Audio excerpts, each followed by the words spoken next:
Dun, dun, dun, dun, dun, dun, dun. Yeah, hello everybody. Dr. Freedom here with you. Time for some Doctor News, and yeah, there's been a lot of it this week. A lot of crude news. Yeah. Um, yeah, some really weird hinky-dinky stuff going on. Matter of fact, hang on. Let's start over here. All right, we're gonna go to okay. We're gonna start here because I want to talk about these guys here. Okay. Almost forgot about this bit. The memory is failing. As y'all know, yeah, the Doctor Who trailer for Series 13, aka Doctor Who Flux, has dropped. And of course, numerous people are complaining, going, oh. My favorite one this week, and I died laughing because this person got hopped on. It was in one of the Doctor Who groups. Someone goes, hopefully RTD can come save us. We are only getting 6 episodes. He'll save Doctor Who from this dilapidated state.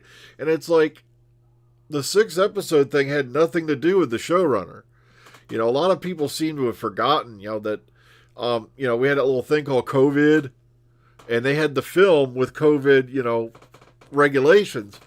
So that's the only reason, they had to cut it down to 6 episodes, because it's a big, lengthy process.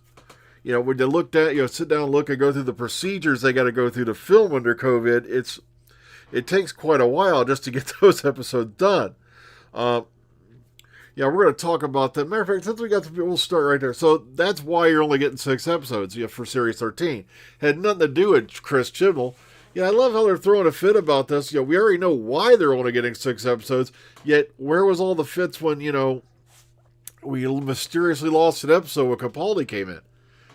Nobody said a word about that then, did they? Then, of course, we go into the next series, with Whittaker, Chibnall, and we had to go down to 10 episodes. It's like, folks, it could have to do with budgetary reasons, because a lot of those decisions do not fall under the showrunner.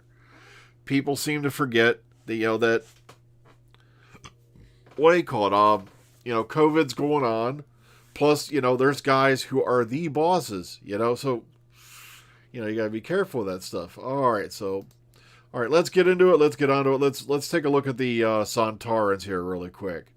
What I'm loving about the new Sontarans is they look more like the old Sontarans. Joel, check out the design of the head, the face. This is not the comedic Sontarans. And that's one thing I love when people are complaining about Chibnall.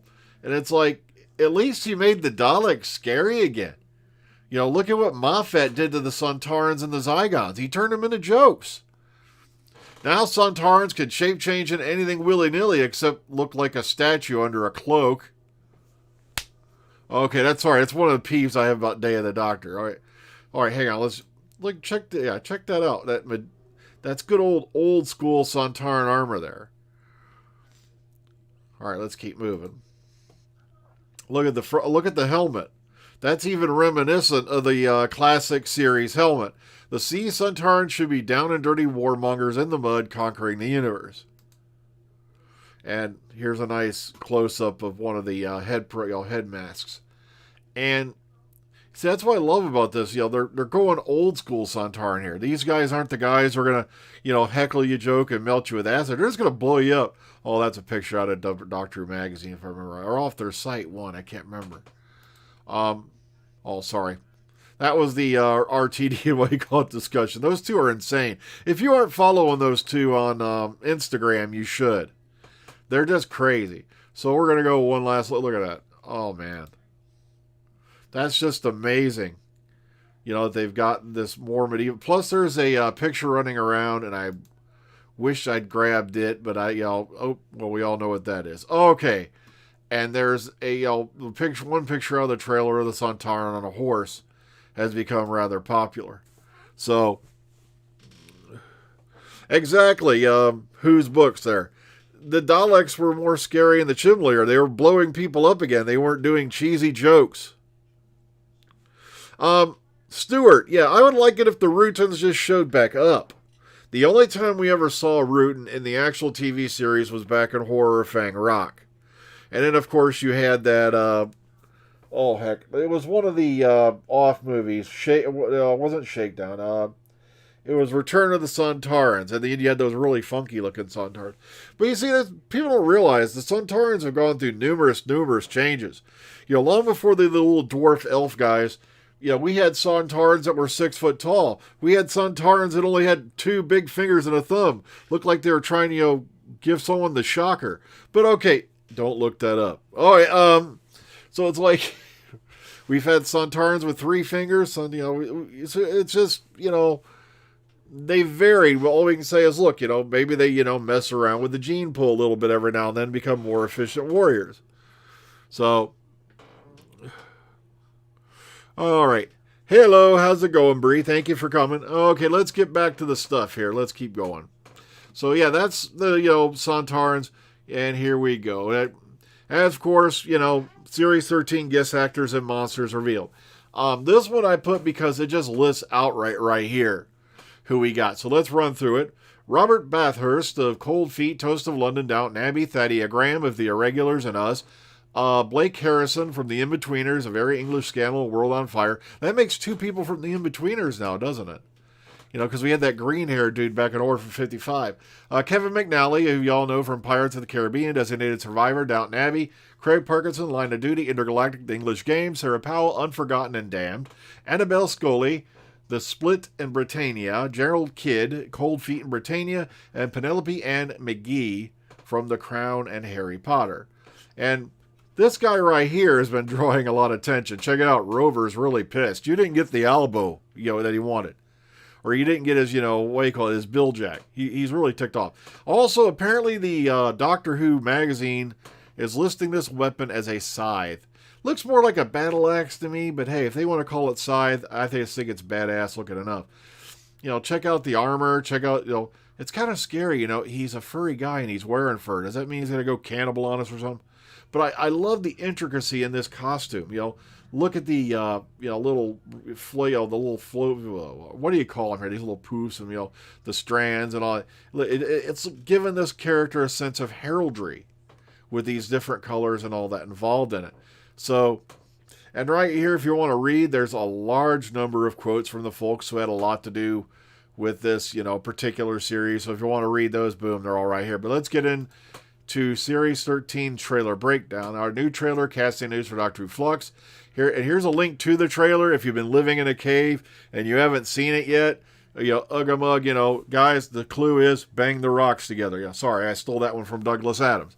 But okay, now here is a breakdown of the released images, and this is thanks to Cultbox. All right, here's Yaz and the Doctor hanging upside down. I can't help feeling that some of this is my fault. All right, then we go through these nifty things here and here. And all right, we meet Dan Lewis and his mysterious friend with a strange-looking wristwatch played by Craig Ells. Here, of course, we all know who that is.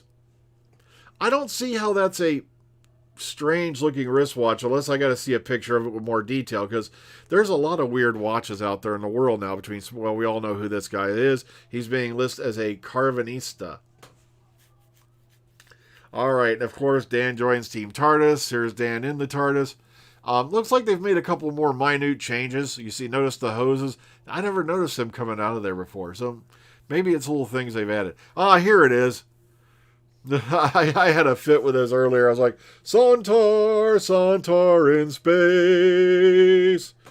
Our enemies are going up in flames. And the routines are flaccid as we melt them with acid. And okay, sorry. See, I can go on for days on that alone. Okay. Well, even freakier is the horse with, hello, I'm Mr. Ed. But yeah, the Sontaran on the horse, that is just so badass right there. Check, it's just, man. There's something we've never seen before. We've had a Sontaran walking around in the Middle Ages, but we've never seen one on a horse. Wait, did they have links on a horse? Actually, I think they did. I think he rode to that one battle. Now I'm going to have to go back and watch Time Warrior just to be sure. Because I think he did ride out with him, come to think of it. So not the first time, actually. It makes me want to go back and watch just to be sure. Old school potato heads. This is Mr. Potato Head, and he wants to kill you. All right, moving forward. And it looks like we've got a Sontaran ship here. A whole bunch of them, actually. So Sontaran ships in a terrestrial industrial yard. The Crimean War and Mary Seacole. And she's being played by Sarah Powell. All right. And there's her little quote about Jodie. And there's apparently a whole lot of Sontarans going up against these guys. There's that little scene where you see the laser fire going back and forth. All right, once again, here we go. A Sontaran ship explodes as the Doctor and Mary Seacole and a British captain look on. This dude, yeah, Gerald Kidd is the British captain. All right, here we go. Doctor races towards the TARDIS on a battlefield.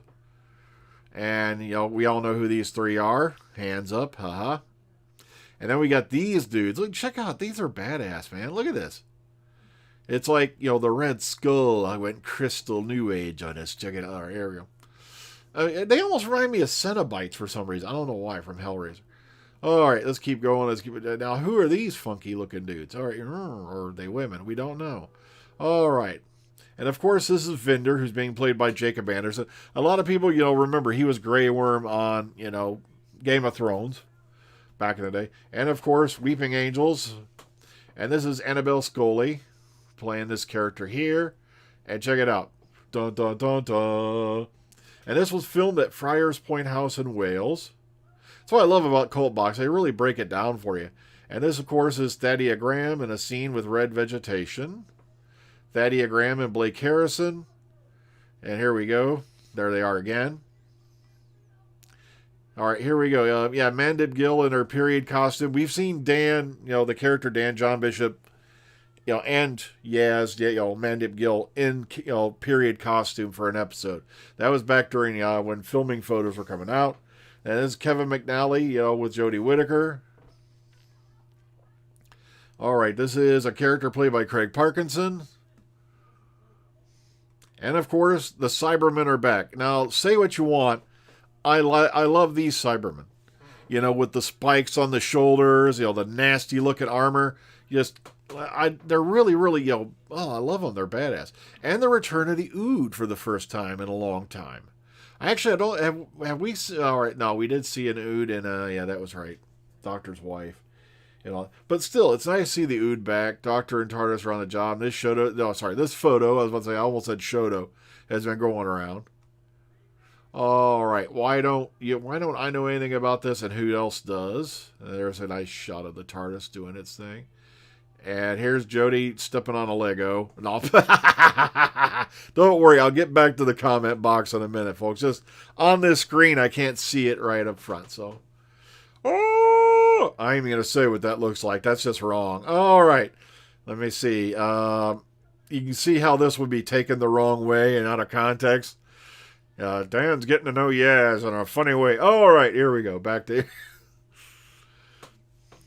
We don't have any more time, that caption says. And here's Penelope Ann McGee as Mrs. Hayward.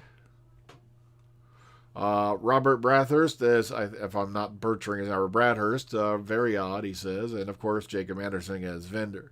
Now, the first episode, as we found out, will world premiere on October 31st, Halloween night, which a lot of us, online have been speculating about, especially when the one set of photos came out, and it looked like there's this houses decorated with, like, pumpkins and stuff.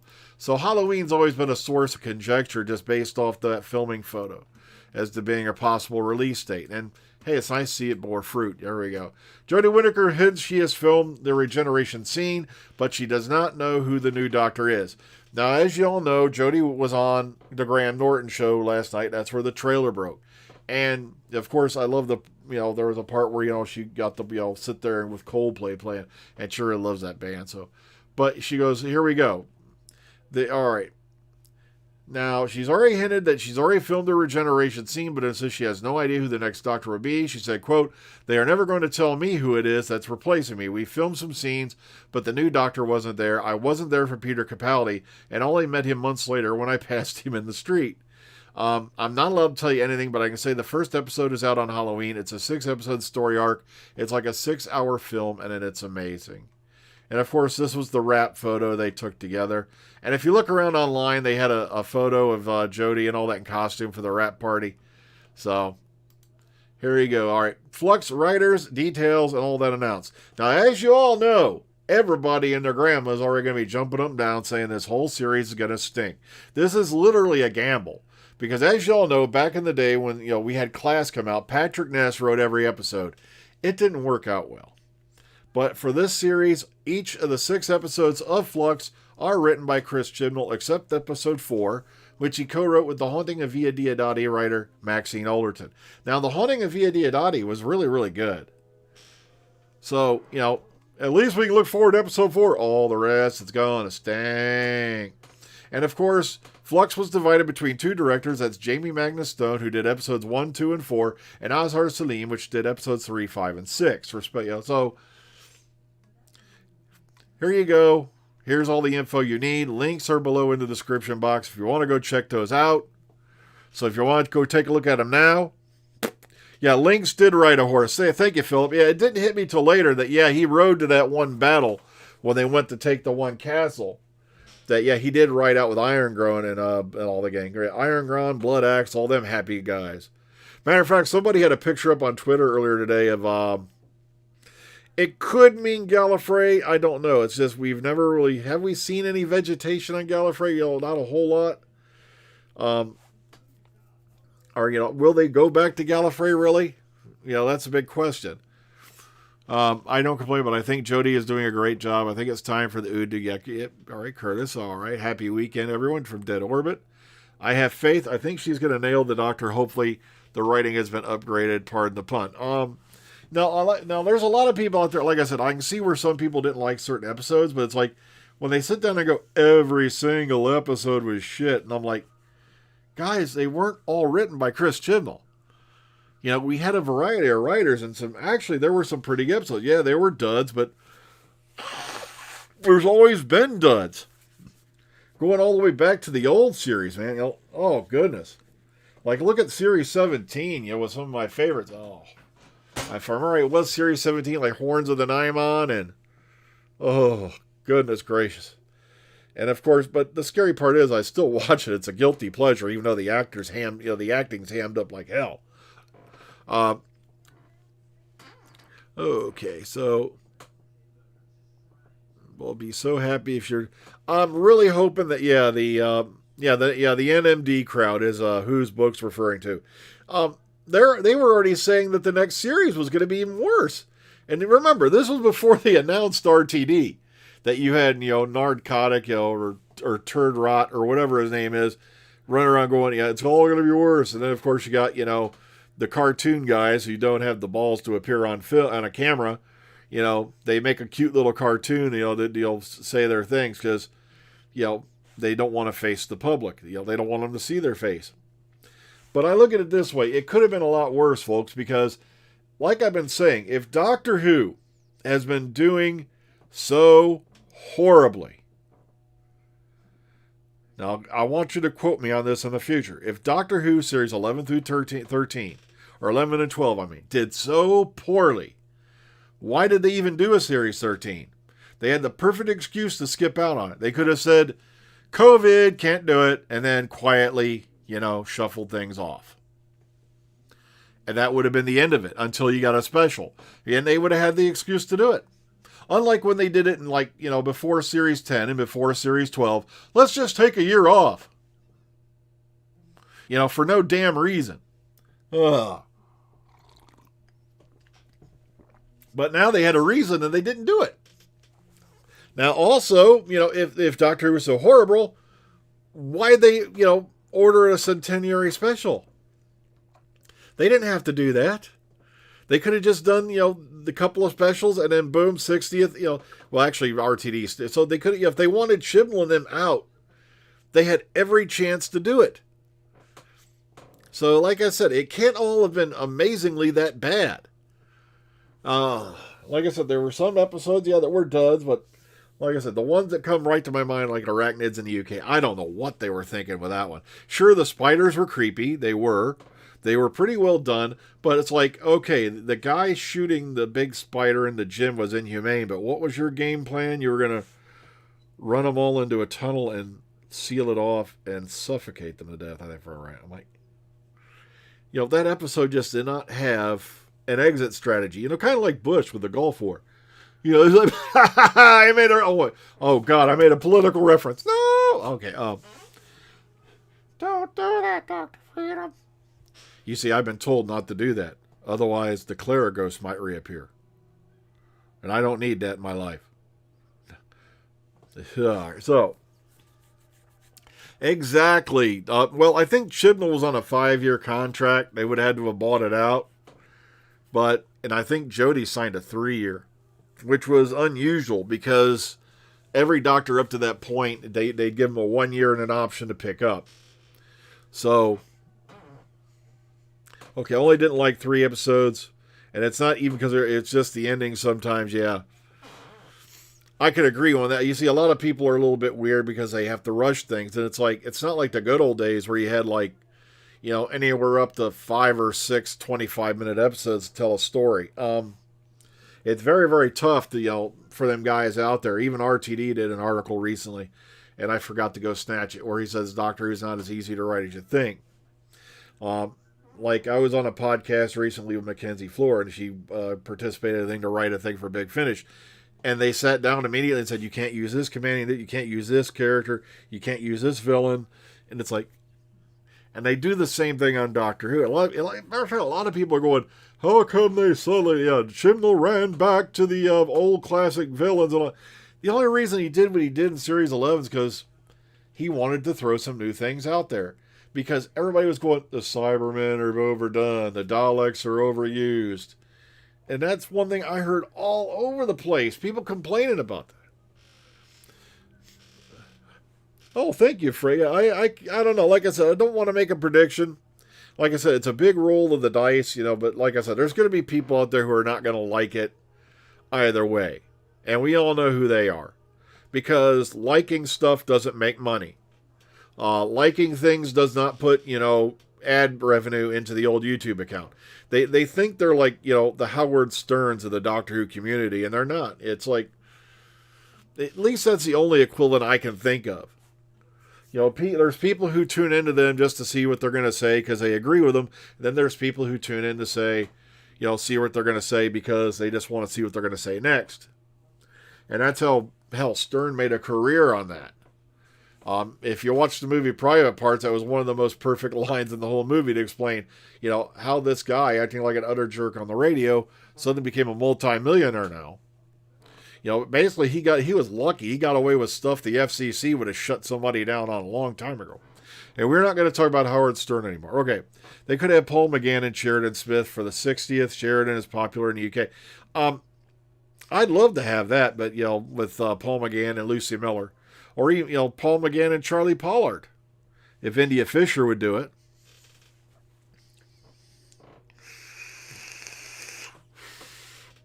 Well, you know, Whose books? Yeah, people say, I hate the Timeless Children. It's like, trust me, I had this one guy going on and on and on about this in a comment box once. I go, they did it back in 76. Where you been? And he just went quiet. He's like, what are you talking about? I said, the brain of Morbius. Those were previous incarnations of Morbius. I go, no, they weren't. Yes, they were. It's stated fact. I'm like, so I quoted Philip Hinchcliffe at him and he disappeared. It's like, I originally thought they were previous incarnations of Morbius. You know, the Morbius doctor, so I'll call them. But then I saw the info track. It made me realize that's right. This was in a period before they had come up with the 12 regeneration limit. And as people have been backing me, you know, on Facebook, Twitter, and all that, they made numerous references to the Doctor being much, much, much older and have been around a lot longer, you know, throughout that first, you know, four Doctors. You know, like I said, even Pertwee, like I said, I think it was Mind of Evil, said, I've been a scientist for thousands of, and then catches himself where he says years. And even though we had Pat Troughton's Doctor saying 450, remember, the Doctor lies. Okay.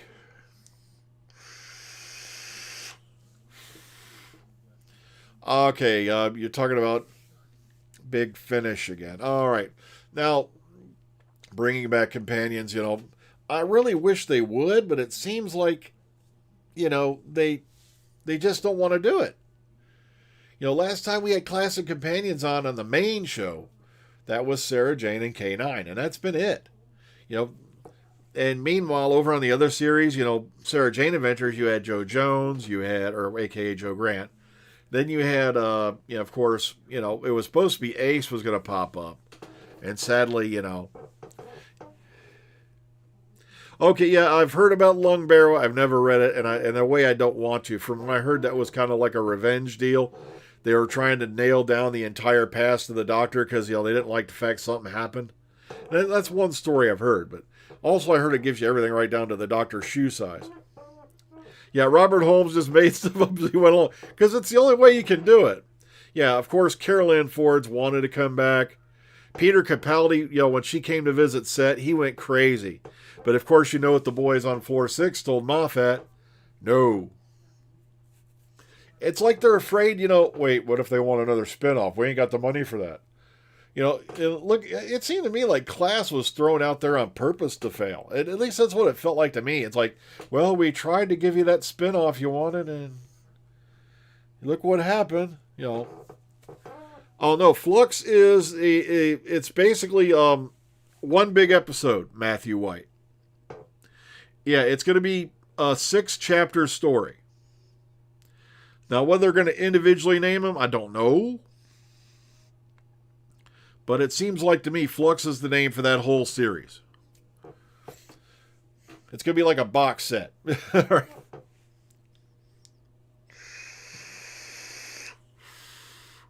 Well, that's the big question. Whose books? Is RT going to have, RTD going to have the gonads to stay with a woman in the role, or is he going to, bend over to the haters and put like Ollie Alexander in there? It's nothing against Ollie Alexander. Like I said, I'll back anybody who takes the role. I heard he did an amazing job, and it's a sin. I haven't had a chance to watch it yet. I've been working 9-hour days. Hell, I just did 2 6-day 6-day weeks in a row. Oh, man, 54 freaking hours. Oh, man, a week. Yeah, exactly. Thank you, Terrence. Yeah, it's going to be like a Trial of a Time Lord type situation. Yep. Yeah, we just went over that Friendly Otaku. Yeah, that she said that it's like a 6-hour movie. So, it's going to be interesting to see where they take it. There's a lot of people saying, well, that's the not the Cybermasters, the Cybermen, so maybe we're not going to see the Master back. I wouldn't be the least bit surprised if Sasha pops in there somewhere, but the wavy thing in the trailer could be.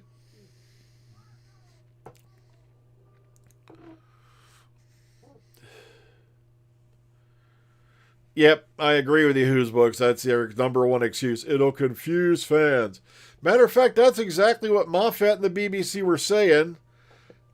Because back after they had Paul McGann do that little bit to, bring in the War Doctor, Night of the Doctor, there was like petitions with not 5 or 10 or 100, tens of thousands of signatures saying Paul McGann should get his own series. And that was their excuse.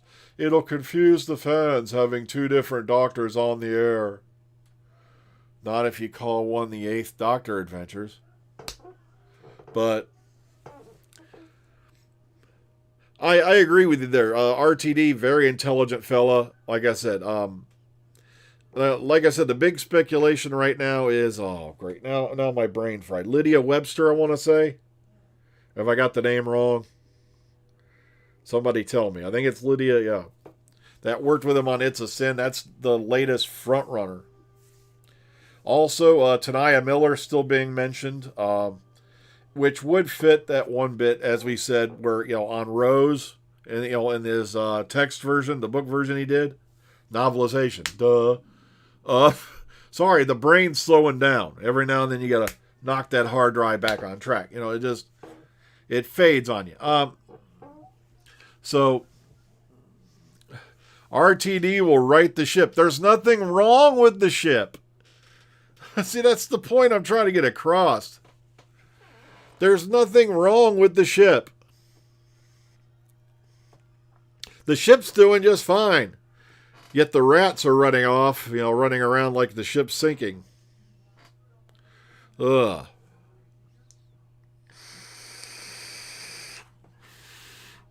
Well, Carol Ann Ford's still with us. She's more than willing to do it. But, of course, they've never done it. Heck,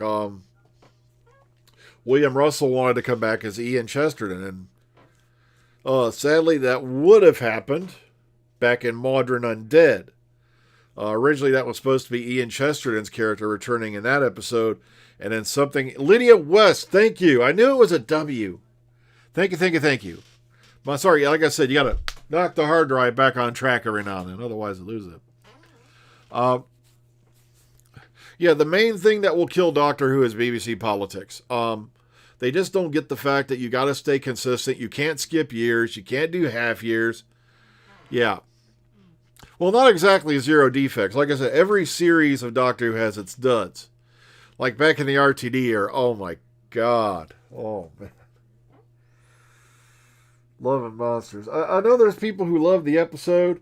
And for you people who love the episode Love and Monsters, I'm sorry. I cannot like that episode. I've tried. I really did. Oh, man. Guys did a love affair with a linoleum plate, basically. Oh, but all right.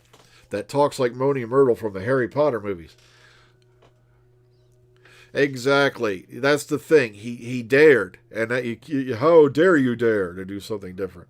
And people are whining. They want more. They want something different. Oh, weird. I'll never understand people anymore. Yeah. It was sad. Yeah. Unfortunately, there was something going on where he couldn't make it. So they brought in. And that's another reason why I die laughing when people go about, fear her. Oh, goodness gracious. I'm coming to hurt you, Chloe. Oh, God. I'm going to hurt you. Oh, hang on. Batteries ran out. Hang on. All right. RTD will bring Classic Coupe. I'm really hoping, because he was going to do that for Sarah Jane Adventures. And he did it with Joe Jones, a.k.a. Joe Grant. So, I'm hoping he, does Ace some justice and gets her back in there, because, that's 2 opportunities she missed. She was supposed to be in Series 5 of the Sarah Jane Adventures. She was supposed to be on as a regular in Series 2 of Class, or at least a couple episodes, if I remember right. I was trying to quote Dennis Quaid's line from Inner Space. All right. Oh, okay.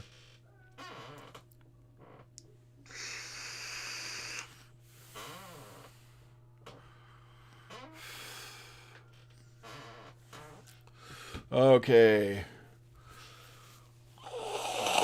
Yeah, Barrowman slated the Sigils, to host some other things, but he won't be back for Dancing on Ice.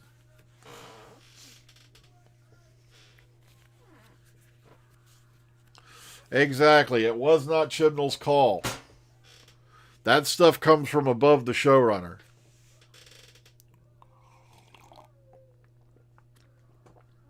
Very true, very true. I really wish, even a cameo or two would have helped.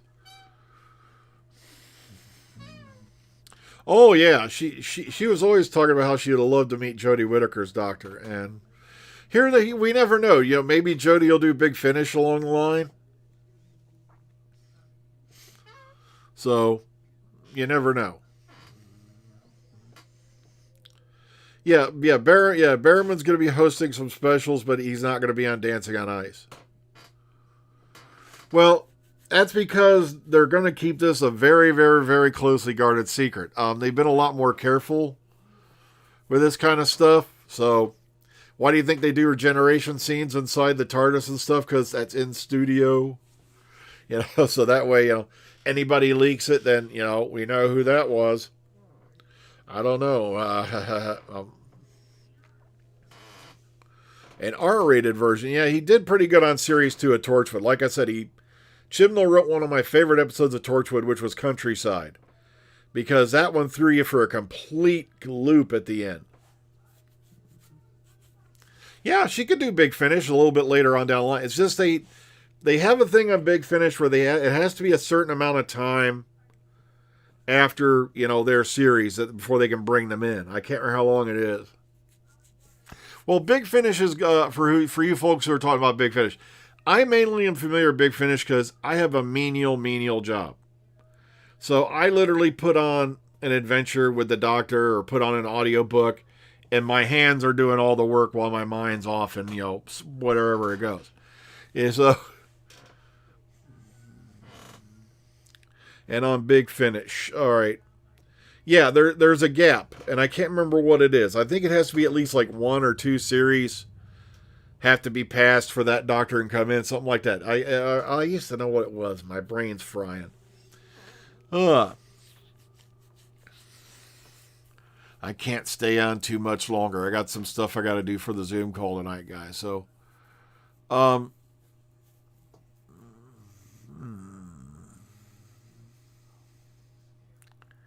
I believe I think it's like a year or so after that era ends. I can't remember. Like Capaldi could step in now, and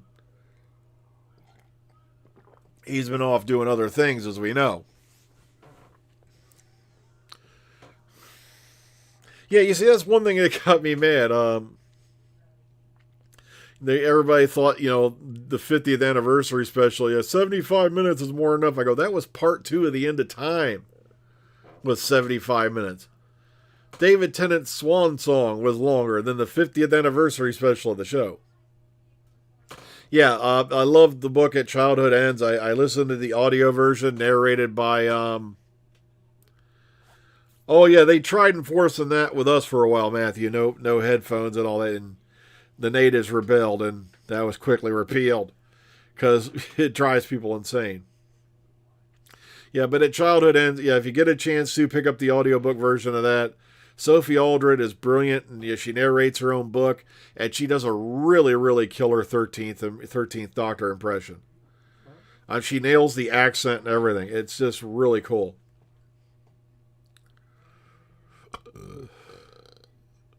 Exactly. I had somebody go. They should just every now and they should add to the thing, but they shouldn't change it. I'm like, add to the show's canon, but don't change it. Oh.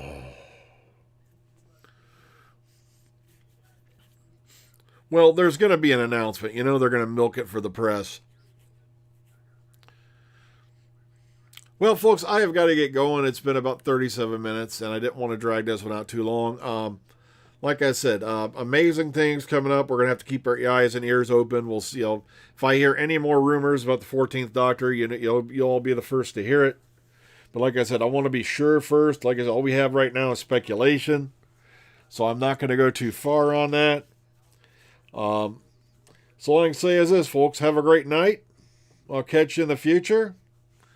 All right, have a good one, and I'll see you on the flip side.